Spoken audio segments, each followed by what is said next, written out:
Bismillahirrahmanirrahim. Assalamualaikum warahmatullahi wabarakatuh. Halo teman-teman semuanya, selamat datang kembali bersama kami di channel Cahaya Baru. Dalam video yang baru ini, kami akan kabarkan masih mengenai pengangkatan honorer menjadi ASN P3K. Namun sebelum kita masuk di pembahasan, bagi teman-teman yang baru saja bertemu dengan channel ini, jangan lupa untuk subscribe channel ini dan nyalakan lonceng notifikasinya. Terima kasih. Kita ke pembahasan. Jadi ada informasi terkait dengan pengangkatan tenaga honorer di banyak media ya. Contohnya ini adalah di rri.co.id di mana skema terbaru Kemendikbudrismen honorer jadi ASN lebih mudah. Kemudian ada informasi juga dari ayobandung.com. Di sini juga disebutkan bahwa tahun 2025 P3K bakal dihapus. Dirjen GTK Nurul Suryani ungkap skema terbaru honorer bisa diangkat menjadi ASN.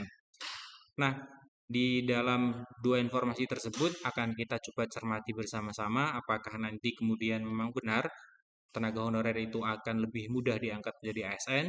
Padahal kita tahu ya teman-teman semuanya masih menumpuk banyak sekali permasalahan, terutama untuk teman-teman R1, R2 yang memang belum mendapatkan formasi. Ini masih menjadi permasalahan serius. Namun ternyata pemerintah sudah merilis sebuah skema yang baru, skema untuk pengangkatan tenaga honorer menjadi ASN setelah nanti honorer resmi dihapus. Kita lihat. Yang pertama kita lihat dari rri.co.id. Skema terbaru Kemendikbudrismen honorer jadi ASN lebih mudah. Kita lihat untuk informasinya. Jakarta, Dirjen GTK Nunuk Suryani menyampaikan informasi mengenai mekanisme pengangkatan ASN tahun 2025. Menurutnya, seleksi P3K guru akan digabung dengan tes masuk PPG dan tidak lagi dilakukan secara terpisah. Jadi ini teman-teman, nantinya di tahun 2025 setelah seleksi P3K tahun 2024 tahap kedua selesai, itu tidak akan ada lagi, akan tetapi nanti akan digabung dengan PPG. Hal ini merujuk pada Undang-Undang Nomor 20 Tahun 2023 yang mengatur perubahan skema pengangkatan ASN terkait dengan status honorer. Sasarannya adalah memberikan kepastian status kerja serta meningkatkan kualitas SDM publik. Nah, Bu Nunuk juga menjelaskan meskipun seleksi P3K-nya dihapus ya, ini kita bisa cermati seleksi P3K-nya dihapus, tenaga pendidik honorer tetap punya kesempatan jadi ASN melalui mekanisme baru dengan catatan kita tuntaskan guru honorer tahun 2024 ini semua kekurangan guru, ucap Nunuk dikutip pada hari Minggu tanggal 1 Februari tahun 2025. Nah, catatan di sini mungkin bisa sedikit membuat guru honorer atau teman-teman tenaga honorer menjadi sedikit lega ya, karena di sini disebutkan bahwa catatan kita tuntaskan dulu guru honorer di tahun 2024 ini. Artinya bisa kita pahami bahwa sebelum mekanisme yang baru dari seleksi P3K yang terintegrasi dengan PPG ini dilakukan, maka harus menuntaskan dulu ya guru honorer di tahun 2024 ini. Nah, skema baru menjadikan PPG sebagai prasyarat untuk mendapat sertifikat mendidik dan pengangkatan ASN P3K. Langkah ini bertujuan mempercepat pengangkatan guru honorer menjadi ASN serta memastikan kualitas guru yang memenuhi standar. Sistem seleksi pada tahun 2025 ini memberikan momentum besar bagi tenaga honorer untuk menjadi bagian dari ASN. Meskipun P3K dihapus, jalur terintegrasi membuat peluang lebih besar bagi tenaga honorer. Nah, ini jadi skema baru yang akan nantinya dilakukan oleh pemerintah. Ini bagaimana pendapat teman-teman? Apakah akan lebih mudah bagi tenaga honorer menjadi ASN atau justru menambah masalah baru?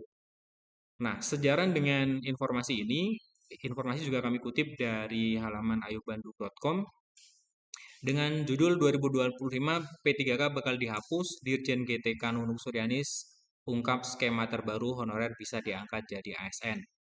Nah, ini tentunya berita yang hampir sama ya, sama. Jadi bersumber dari Bu Nunung Suryani selaku Dirjen GTK. Di dalam hal ini juga membahas tentang bagaimana nantinya mekanisme yang akan dilaksanakan di tahun 2025. Nah, sedangkan teman-teman honorer itu banyak yang terancam akan dirumahkan mulai tahun 2025. Kenapa? Karena mereka tidak memiliki kesempatan untuk menjadi P3K. Kesempatannya hilang. Kenapa? Nah, kita bisa lihat di informasi yang kami kutip ya, masih dari ayobandung.com, kita lihat di sini bahwa walaupun pemerintah masih terus berupaya menyelesaikan penataan tenaga honorer, pemerintah membentuk kebijakan demi menyelamatkan honorer sehingga statusnya jelas. Nah, kebijakan itu pengangkatan P3K. Kita tahu ya, di tahun ini akan ada 2 gelombang atau 2 tahap ya. Nah, BKN yang merupakan Badan Kepegawaian Negara ya, itu menyebut bahwa tenaga honorer yang memenuhi kriteria saja yang bisa mengikuti tahap 2. Nah, kemudian pemberhentian pemberhentian tenaga honorer ini tertuang dalam keputusan Menpan yang kita bahas juga di video sebelumnya, Kepmenpan RB nomor 15 tahun 2025. Nah, ini dia. Artinya nanti juga bakalan ada honorer-honorer yang akan diberhentikan seperti itu. Nah, ini apakah nanti justru akan membuat masalah-masalah yang berkepanjangan atau bagaimana? Di satu sisi, pemerintah melalui Ditjen GTK menyebutkan akan ada sebuah skema yang baru di tahun 2025. Namun ternyata di satu sisi yang lain, BKN juga menyebutkan bahwa tenaga honorer yang akan diangkat menjadi P3K itu ada kriterianya, tentunya nanti akan ada pemberhentian. Ini menurut kami dua kebijakan yang banyak kerugian bagi tenaga honorer. Bagi tenaga honorer yang tidak masuk dalam kategori berikut ini terpaksa dirumahkan tahun 2025. Lantas siapa saja kategori tenaga honorer yang terpaksa harus dirumahkan tahun 2025 lantaran tidak masuk dalam seleksi P3K tahap 2? Kita coba lihat. Inilah daftarnya. Yang pertama, tenaga honorer yang baru mulai bekerja setelah bulan Oktober tahun 2023. Kenapa? Karena di Oktober 2023 adalah tenaga honorer yang masuk dalam dataan database PKN. Nah, itu masih memiliki peluang yang sangat besar untuk menjadi P3K. Namun ketika tidak masuk di dalam pendataan tenaga honorer yang didata melalui PKN, tentunya ini terancam untuk diberhentikan. Kemudian yang kedua, kita bisa lihat yang kedua adalah tenaga honorer yang tidak masuk dalam database PKN. Ini sama ya, sama substansinya dengan pernyataan nomor 1. Kemudian yang ketiga adalah tenaga honorer yang memiliki masa kerja kurang dari 2 tahun per Januari tahun 2025. Nah, pemerintah harus mengambil keputusan untuk memastikan agar hanya tenaga honorer memenuhi kriteria saja yang bisa mengikuti seleksi P3K. Nah, itu.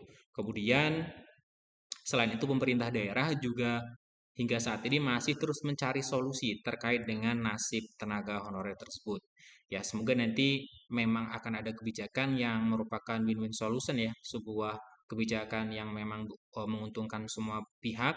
Tentunya harapan kita semuanya, semoga tenaga honorer ini memang nantinya bisa bermuara menjadi ASN P3K.